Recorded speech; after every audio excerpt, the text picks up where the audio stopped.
And of course, we are back, 14th session with me, Elk, and Avenger only one, that is Kelan Philips. And we will start today on the Bay Premier League. We also look at the current President's Cup, the semifinals.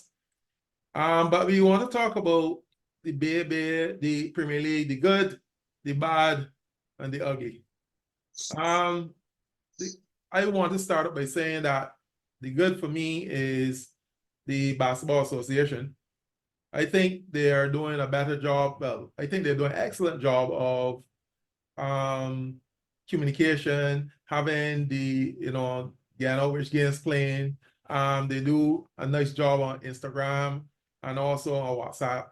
And I think they have a strategic plan. They're really trying to bring us, into the 21st century.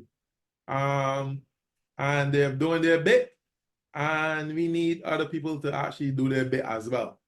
But I think that will be the good for me as it takes as they look at the Premier League. What about you, Avenger only one? Yeah, now that you mentioned it, that they have done a good job in terms of that regard. Like, they're more punctual with, times for the games. Like previous times, maybe it might be the same day or like an hour or so before, but now they're doing it.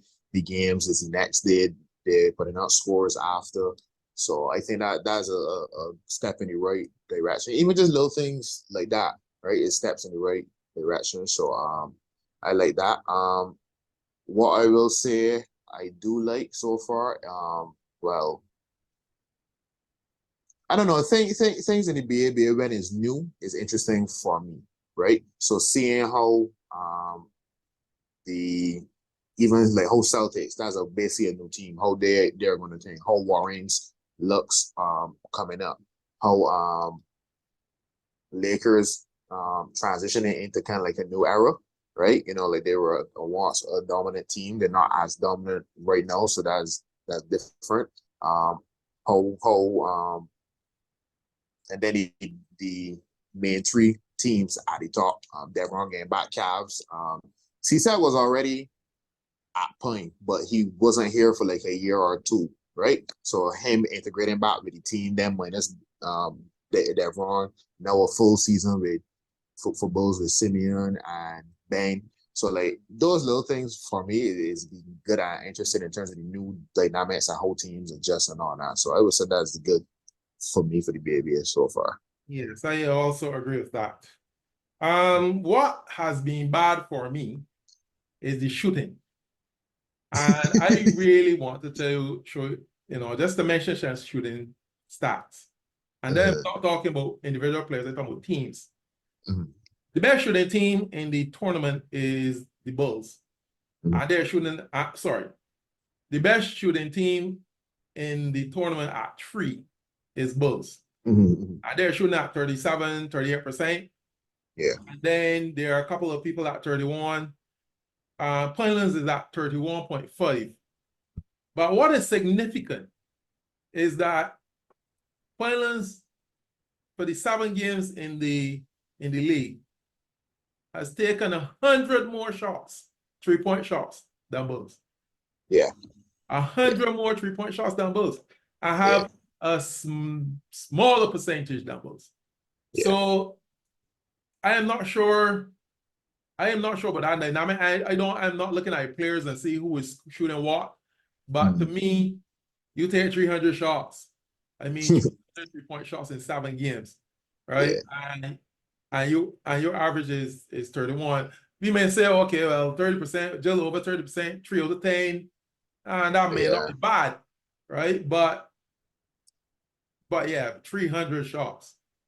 That has been the thing for me. The actual shooting. And so their percentage is 31.5, Bulls 37.7, Lakers is 31. So, and then everybody else, in 20s and teens. So to me, the shooting has been, I thought it was the beginning of the season and it was giving them grace that the season started early, everybody didn't get in tune. But after 7 games, I mean, 7 games is a big enough sample size to, should really catch yourself after like the third game, right? Yeah. So yes, that was being the shooting, the bad for me. The real ugly though has been the turnovers, right? And Yeah.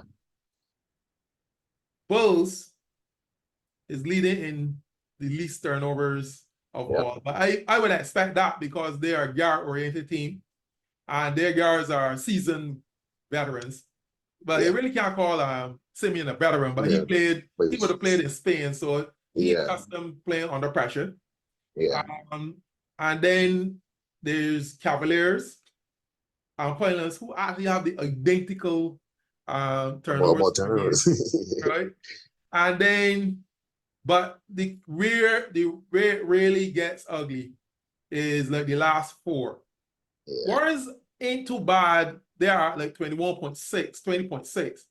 Lakers 24 again. Yeah. Schoolboys is 28 again. And Spartans is 31 again. So I'm saying, if you're, although you would say that Bulls, taking care of the basketball, 15 a game, in our context, 15 a game is not bad, right? Yeah. So I would say, well, they're looking at, they're looking a little, they could see where, they're progressing. And obviously they're taking quality trees because they shoot 100 less than Pinelands and they got better percentage, right? But I also have to mention this though. Although Pineland is shooting 31%, they're shooting 52% from two. Nearly 53. So you can see where they're really getting back there. The ball percentage is very thing, but Bulls is still like 48% from two too. So they are really efficient. It seems that Bulls is really efficient at shooting. And I would like the teams to really go and look at their stats and and take a look and see where they can be better at. Yeah. I definitely agree. Let me talk about your 2 points on the good, on the bad, and the ugly before I give my opinion. Two things on the bad, which was the shooting, right? Highlands is one of those teams where, as you said, they shoot a high volume amount of trees. So like, even if their percentage is below, they're gonna shoot enough that even on a nightly basis, they're probably gonna still have at least 2 or 3 more 3-point shots made because of the volume that they shoot. And then they do have some good quality shooters like Darion, Syrian, Rashi. Even if sometimes they might be a little sporadic at times, they have nights for sure where they are very good from three, just from watching it. Bulls being first in 3-point percentage, I have mentioned that in terms of one of the top 4 teams, that was one of the things Bulls were best at in terms of efficiency. We have a good balance, right, in terms of good guard play into the 3-point shooting from the guards and even the bigs too, and then inside scoring from like Marsha and Ben and even Simeon and Drew attacking the basket. So like we have a good mixture. Ryan for years has always preached about our turnovers, right? So that's a big emphasis for us, not turn over the ball. The games that we don't turn over the ball a lot and we shoot a high percentage from free throw, most 99% of the time we win. I would say got the one-off game where you could play really well and the other team just plays well. Yes. But once we take care of the ball, that's the thing. The shooting overall in Barbados needs to improve a lot because we don't have a lot of big players in the island. So when we go overseas, right, it's not like we have like a constant inside presence, right? Especially with even like Marsh getting older at this stage. We don't know how much longer he's going to play. So we need to be able to be better at shooting because we're a lot smaller generally than the teams. I can't remember if you remember the Chile game, right? When Marsh didn't play, they had the big guy who we didn't have a problem with. And then on top of the fact that we couldn't hit our shots in that game, that's why it wasn't even a contest. So we need to be able, as a country, better shooting wise in order to compete, especially overseas if we want progress. And in terms of the turnovers, yeah. It's been once again Bulls not being having three very good guards turnover. They're not really going to turn over the ball. Pinelands, Pinelands have good ball handlers as well, especially with Danny and stuff. It's just that I think they are a little bit more ambitious with their passing, so they can try more Hail Mary passes per se than Clapham, right? So that's where like sometimes Rashid will like try that Hail Mary like pass, right? But sometimes they get picks off, right? So like, and there's nothing wrong with that per se, but I just think they're more ambitious with some of their passes. What I am surprised by is Lakers, because even though Cavs, you would say that their strength is not necessarily their guard play. However, they are structured in a way where like they kind of say, all right, this is what we're doing. We're doing this, we're doing the halo, we're doing the one for blah, blah, right? Lakers are usually known as a structured team. So I'm surprised that even with the structure, even if the guards aren't really the, hand the ball the greatest, that, they still kind of have a high turnover. I guess you could probably speak Well, I to that a just little think bit before we get I my think you points. hit the nail on the head early. It didn't transition, so I think they're still trying to find their identity. Okay. And until they really, solidify some stuff, I think they will have the issues going forward. Yeah. I keep saying all the time they lose a lot of their games in husbands because I don't think they put in the amount of work that they should. But Okay. they do have good guards, relatively good guards, but I don't know what it is. I really can't put my hand on it. I don't really want to put my hand on it. The other I one, just want. all right, go ahead. I just want to do my good and bad is kind of maybe the not good, not good and bad, the bad and ugly kind of tied into saying it. The what I would say the what's the word? The difference between the two tiers of teams. Oh, Like there's a top four and a bottom four. Like I remember it was my first year at Clapham, right? We won 10 games out and did not make the playoff. Like 10 games, no, it's like you can yeah, relax and that, rest. yeah, Rest. You 10 can games, you can 10 relax. games to me. It's just Yeah, where like I you're gonna remember. be. Yeah, like I remember, like the reason why we it was off of a tight break because we had lost to Warren. It was the year that Warrens won. Ben Lockhart came back. We had lost to Warrens and Pinelands, so they had the tight break against us, but we beat like Station Hill and Lakers, right? But they just had a better record. So like even like Sonics and them had like 8 and 9 wins. So like even like you had to bring your game almost every night, like if you wanted to take because you had Warrens by then, you had Cavs, Lakers, Bulls playing, Sonics, War.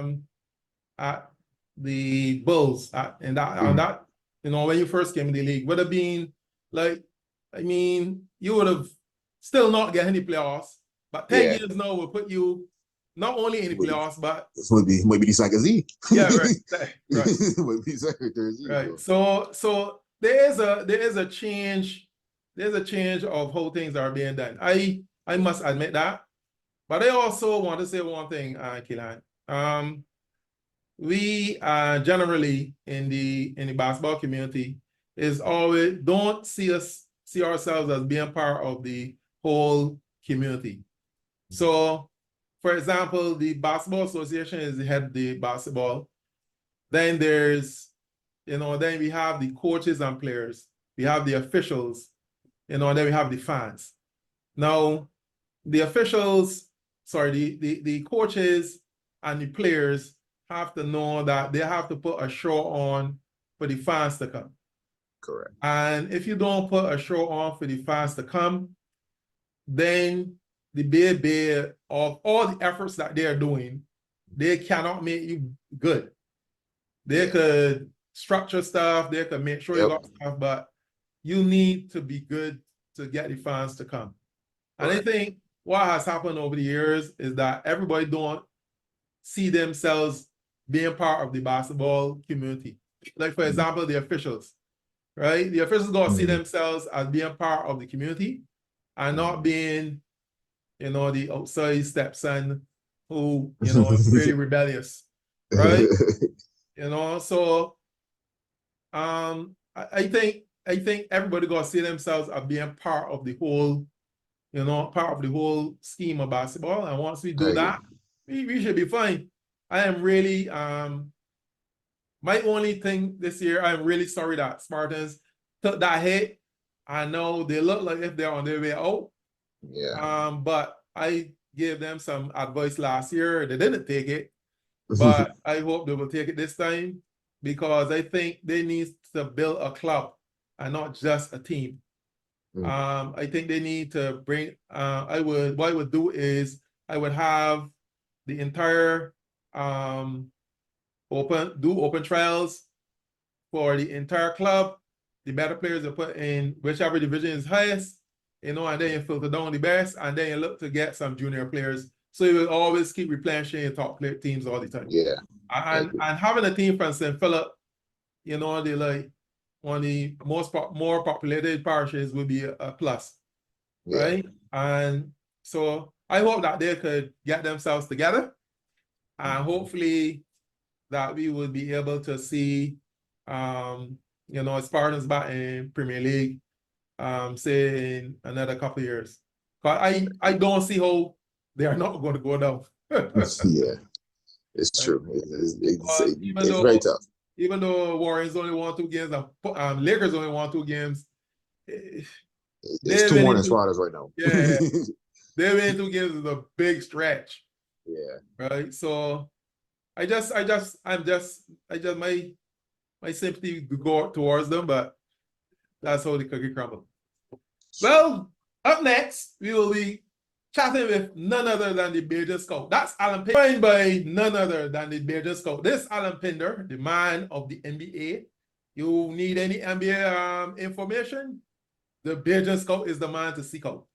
So, the NBA. Now, we got a couple of teams that, we want to know if, in your opinion, if they're contenders or pretenders. So we start with the Cavs in the East. They are now what? Second in the East? Yes. They're second in the East. You see them making the conference final? It's interesting because when he lost in the home stretch of the season, though, and I don't think anyone predicted the Cavs would have been the number 2 seed at this point. Probably not even 20, 25 games, and you were looking at the Cavs. But they started slow. They had some injuries, but they really caught fire maybe since New Year. And they've been playing extremely well. I'm not sure. I mean, when I look, I didn't realize Cavs are one of the older teams in the league. They think they're like the 10th or 9th oldest team in the league. So Cavs? Really and truly, the Cavs. Yeah. That's crazy. Yeah, they do have quite a few vets on the team. I was quite surprised when I was checking out. So we really, I guess, should be taking this team seriously. This team seems like it's built to win now. Even though they have some good young players, it seems like they're built to win now. I think with the injuries and stuff we have in the East, I think they could potentially make the Eastern Conference Finals. I think they have a real shot. I don't think they have a good shot against the Celtics because the Celtics are still the cream of the crop. But yeah, when you look at the other teams in the East, New York is going to have his issues with Randall. There's a chance he may still need surgery for that shoulder. The Bucks are still trying to find their way with their new coach. Sixers, Embiid is probably not going to be healthy or 100% even if he does get back in time for the playoffs. So, yeah, I think the Cavs have a good chance that they could potentially make the conference finals, assuming they stay healthy. They got the injuries early, and they seem to be hitting it straight. Okay. What about you, Avenger only one? Do you think the Cavs could make the conference final? Yeah, I think it's not like we like the Celtics versus the field kind of, right? I think like in a right matchup, right, a right playoff path, they can make the conference finals. If they don't finish like anywhere like as the 4th or the 5th seed, I believe they can, because if they finish at the 4th or the 5th seed, then they're gonna have to play Celtics in the second round, right? I think if they stay on that 2-3 side of the bracket, especially with, as Alan pointed out, Embiid maybe not coming back 100%, but still in limbo, kind of figuring things out with their coach and what identity they want to be, right? I think it's very possible that Cavs could beat one of those teams, right? They have a talented young point guard. right? They have two very good defensive bigs, right? Mobley is, I think the main thing for Mobley, I think why people maybe aren't so high on him maybe anymore is because they thought that his progress would have been like, okay, here and then a huge leap, right? But I think he's slowly improving every year. I think like he's improving every year. It's just not where people think, all right, first year average a decent amount of points. Okay, I think they were thinking, all right, second or third year he averaging 20 something, right? I think he's slowly improving as a player. That's an interesting dynamic running two really tall bigs. Not a lot of teams with that besides really them Timberwolves mainly. But I think the biggest thing for the Cavs is gonna be, however, and of course I got Donovan Mitchell, to basically prove it, right? Because last year I think they were favored, and a lot of people thought that they would have beaten the Knicks last year, and then in the playoffs they kind of crumbled, right? So I think it is from I think they have the right path to many conference finals. I still think a lot of people are going to maybe doubt them until they actually do it, right? Because of I think because of how they went last year, like it wasn't even like a 7-game. Like they kind of got outplayed by the Knicks fairly easily, right? So I think they can in the right circumstances, but for me, they still have to basically do it until they do it. Does that make sense? It would mean then that if the playoffs start today, it would mean that they will be playing in the second round. They will be playing really Milwaukee. So you really feel that they will be able to beat Milwaukee in a 7-game series? I ain't really saying that. I am not saying they're not playing well. I'm not saying that they're not built well. I am just saying, are they going to really be able to beat Milwaukee in a 7-game series? All they got to do is get 3-1 and them good. Oh. All they got to do is get 3-1 and them good. Oh, that's a low one there. Okay, my bad. That's high level strategy there, man. Hey, you know, you confident now. Yeah, don't 3-1. You go that's whatever you want them. Hey, exactly where you want them, man. But you mentioned the second round, but I think you overlooked that first round matchup right now. They will have to go against, well, assuming everything stays as it is, they'll have to go against the Heat that first round. That's interesting. I don't know. That is interesting because with Mobley and Allen, two bigs, neither of them can shoot. That give a coach or Eric Spoelstra a lot of stuff to work with. He could cook up something that can disrupt that entire team, right? So that could be a little bit of a problem too. Yeah, but my thing is though is you play the Heat. You're gonna play the Heat how many times? Three times? Whatever time you play the Heat, you know if you go play the Heat, what's gonna come. So I think you should be preparing that if he end up at 7 and you end up at 2, that this you gonna deal with.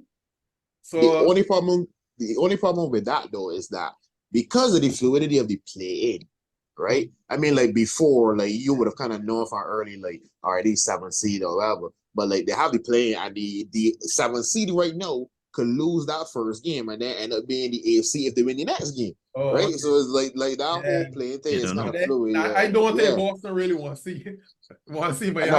The boy, they never got some PTSD, some nightmares with them. I don't think they really want to see them. So and there's only 1.5 games separating these 76ers, and imagine right now with 5th and 8th. So yeah, it's still pretty tight. It's a lot of fluidity out there, man. Well, that is the East, but in the West there's OKC. I've seen them play a couple of games. I am going to be very honest with you. I didn't expect that they would be this good this quickly. I was saying, well, they would probably be mid-table and and build and come up. And they will have the same issue they had before when they had that big group with Durant and Ibaka and Harden and Westbrook. They're gonna have that same problem this toss. Because what is gonna happen, these guys are playing good enough that somebody can throw money at them. And they better win. Know these guys on their rookie contracts because I watch them and I can safely tell you that when their contracts up, somebody's going to pelt money at Chet Holmgren, somebody is pelt money at, Bell. I think they can try to get share in the fold, so they can make sure that they don't have no problem with share. But Shea gonna be locked up for sure. they can lock them up. But the rest of the team that's playing this well now and this young, they will have the same problem. But that's only my opinion. So what do you think? There, Alan Pinder? But quick question for you. Mhm. You think there are 3 potential MVP candidates on this roster? Similar to that OKC? No, I wouldn't say that. No, I wouldn't go that Okay. far. I don't go that far. I'm What I would say is, or potential MVPs, I should say. yeah, well, what I would say is that they have their pieces fit together really well. Yeah. Is what I would say. And every night they're getting something from someone that you didn't expect. Right? So they are going to be there and thereabouts. Making the conference finals, I'm so sure, because I still feel the road to the NBA could pass through the Mahal City. But we'll see how that one goes. Obviously, health is always be a main factor. Denver is now just like a 1.5 games off of first place, so we'll see how that goes. But what do you think? What do you think the OKC ceiling is right now? Yeah, I don't see them necessarily making any conference finals. I think they're a very good team, but I think the youth is going to be a bit of an issue. And I think they need to be something like, say, the Orlando Magic, where they got 2 great young players like Penny and Shaq. You want to say Shai and Chet. I don't think they're quite there yet. And even that old Magic team had a lot of good vets on it. They're not really a lot of vets. This team is just young. This is all young players. I think going through the fire this of a playoff run like this would be good. I see them definitely getting to the second round, but I don't see them getting finals. I think the youth is going to be a problem. The lack of vets on that team is going to be a problem, but it's going to be a good learning experience for them. And it's going to give Presti an idea of, okay, what he needs to do now to really try and complete this team, because the team is a lot further along, like you mentioned. I don't think they thought the team would be good this year, but I think if they go to the playoffs, see the shortcomings, see what they need, this could be a contender next year for sure. Yeah, what about you there, Kelan Philips? Yeah, I think as with the Cavs, there has to be a particular matchup role, right? It has to be certain matchups for them to get the conference final. I think basically in everybody's mind, they kind of skipped a year. Like people think that this year, how well they're playing this year, people thought that would be next year. Like they would have maybe just been mid-table, and then the next year is the year that. So they kind of skipped a year. I think what they can do is kind of take maybe the Indiana road, in the sense that Indiana saw, okay, we have a good young team, right? That's playing a lot better than maybe we thought or anticipated in terms of the timeline, right? Maybe not as early as in the season, but like depending on how far they get and what they see in the playoff, maybe next offseason, they could swing for another star. They have the most assets in terms of draft capital and even 1 or 2 young players that they could swing at a star to come. Yeah, exactly, right? So like, I mean, like somebody like not even necessarily like a superstar, but like even somebody like Laurie Marketing, he can fit very well on the Thunder. Just his ability to play off ball, another baby, he could play alongside Chet. Like that would be something. However, the point that you brought up about the somebody throwing money at them, right? That is I didn't think of it that way, but that could be interesting for the simple fact, right? That the rule is set up kind of weird, right? Because it makes it hard for teams that draft their players to kind of keep all their players. Like if they end up being really good, in terms of like when after the rookie extensions or whatever, when they like get to like that, whether they are like free agents, right? To keep all, like say you have 3 of them, to keep all 3 of them becomes very expensive. Like look at Boston.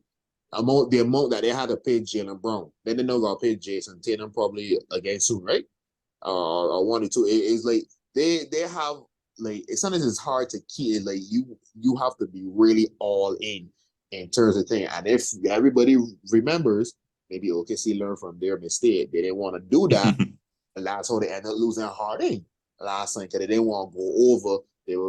They paid Ibaka and then because they think the difference was only $5 million.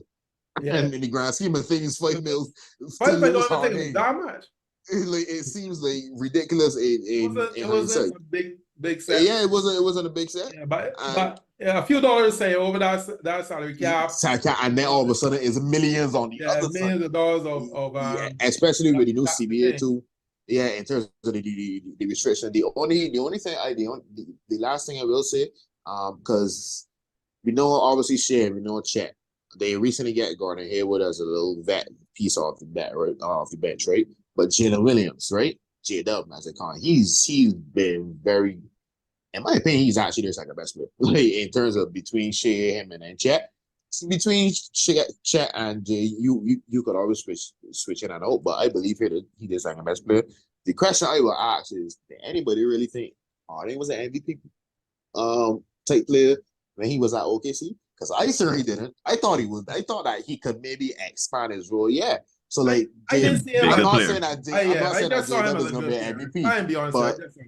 But you never know if maybe one of those players on their own team might develop. So like a team might take a risk out of. I mean, like Nets took a risk on Mikal Bridges. I know they're trying to build around him. I'm not saying that everybody might go that road, but there might be a team that might try to snag one of these young players after their contracts are up. So yes, it is a possibility. But yeah. also, I also look at the Jordan Poole effect because a lot of things look good in in certain contexts. Yeah. I always remember Roy Hibbert because he come and play for Lakers. He wasn't the same Roy Hibbert that was in Indiana for sure. Right. So you're taking a risk, but yeah, I agree with most of what you said. I just hoping now that we'll see what happens going forward. Down in the bottom of the West is fairly interesting because the Golden State Warriors is now 8 out of their last 10. Mm-hmm. And Lakers is 7-3 in their last 10. And so is Dallas and New Orleans. So it's like if anybody down there playing scrub basketball, this is a top level basketball between 7 to 10. So we'll see what happens down there. But of course, you cannot leave until you do the pick 5. Last week was not a very good week for anyone. So the least I say about last week, the best. Wasn't that good for anyone. Everybody get the same score. Okay. But hopefully we will bounce back this week. So we start first with, on Tuesday, we have Utah at Atlanta. Jeez, another battle in mid. They're going to Jazz. Oh, you're going Jazz? Yeah, I gave with Jazz too for the silver fight at Trae Young. I know for no Trae Young. Something wrong with something. Yeah, so he might be out for a little bit. Yeah, I think finger broken. Yeah. All right, I'll take Utah as well. Since you got that little tidbit there. It may be addition by subtraction. Who knows? Yeah. I hope so. Their subtraction. Their subtraction is a lot. I want them subtract so that they think they don't need, so they can send to the Spurs. Yeah, you're right. You're right. And then on Wednesday, Alan should be proud of this one. New Orleans at Indiana. I like to Alan for Indiana. New Orleans at Indiana. Ooh, that's an interesting one. I feel like you go with. I feel like go with Pearson too. I feel like go with Pearson. Yeah. I am going to be honest here. I am not going with Indiana. I'm going with New Orleans simply because the other two y'all are over there. Now, on Thursday, we have GSW, Golden State Warriors at New York. No, this should be a good one. I'm gonna go. I give him a Steph. Yeah, I feel like game with War. I mean, they've really been playing that well of late. I feel like they went through a little bit of a slump of late, and Warriors have been playing pretty well of late. So I can go Warriors. What about you, Alan? I ain't go to home team here. I go to New York. Okay, you go on New York. Then on Friday, Stephanie Garden. Ah. then on Friday, we have Portland at Memphis. Oh my God! I said battle. It made it the battle of the worst. Oh my Hey. God! Ay. Wait, Blazers. Are you going with the Blazers? Wow. I do not know. I really I don't pick here, so whoever you pick, I'm picking that one. Gosh. Grizzlies. I honestly, that's one I do not know. That one is. You going with Grizzlies? They ain't even a reason behind that. Well, I go with Portland then, cause whichever one you pick, picking the other one. And then Portland has the final... second longest losing streak in the NBA right now. Who? Portland, second longest losing streak. You said that they can break it against the Then there's on the road, yeah. the final. Let's go. Final game pick 5 before we break out in hysteria. Denver at LA Lakers. Denver at LA Lakers. I'm not gonna lie. I want to ask a question. Very quick question. Has like Lakers beat Denver Saints like? I mean, last time Lakers beat Denver because like they see them in the playoffs. They beat them early in the season. Like they play, you know. Yeah, you know. So I mean that mean the Jew then. No, that's all I mean. That means that they drew more I know. outs. That's what. There's my team that can pick them, but I must admit that they are as useless as that being there. I don't. I'll go Denver there. Or Denver. Yeah, I feel like Denver got their number at this point. Okay, so Alan and Kelan going to Denver. All right, well, that is it for our court in session. And for right now, the court is adjourned.